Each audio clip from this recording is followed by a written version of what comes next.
Ce vœu ne vise pas à remettre en cause la nécessité de construire des logements, ni celle de créer des équipements publics indispensables comme une école ou une crèche. Personne sur ces bancs ne conteste ces besoins. En revanche, nous considérons qu'un projet conçu il y a plus de 10 ans ne peut être réalisé aujourd'hui comme si rien n'avait changé. Car en 10 ans, tout a changé. Le climat a changé, les attentes des Parisiens ont changé et les exigences que nous sommes collectivement fixées à travers le PLU bioclimatique ont elles aussi profondément évolué. L'épisode caniculaire que nous connaissons en est une illustration. Nous avons tous constaté combien les espaces arborés, les sols perméables et les îlots de fraîcheur étaient devenus essentiels. Or, le projet Erlanger prévoit aujourd'hui la suppression de 17 arbres, dont plusieurs sujets majeurs qui participent pleinement à l'équilibre écologique de cette parcelle. Nous parlons d'un site qui constitue l'un des rares espaces de respiration du sud du 16e, un espace qui accueille déjà une école, qui bénéficie d'un patrimoine végétal remarquable et qui joue un rôle concret contre les îlots de chaleur. Faut-il rappeler que ce projet a déjà été censuré par la justice. Le tribunal administratif puis le Conseil d'État ont annulé le premier permis de construire en raison notamment de sa mauvaise intégration dans son environnement et des atteintes portées aux espaces verts protégés.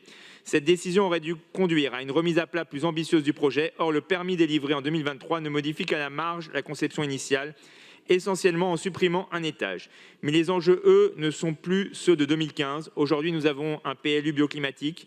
Nous expliquons partout qu'il faut préserver chaque arbre mature, désimperméabiliser les sols, renforcer les continuités écologiques, adapter la ville aux fortes chaleurs. Alors, soyons cohérents, la ville ne peut pas d'un côté faire de la lutte contre le changement climatique le cœur de son discours politique et de l'autre poursuivre un projet ancien sans le réinterroger au regard de ses nouveaux objectifs. Notre demande est donc simple.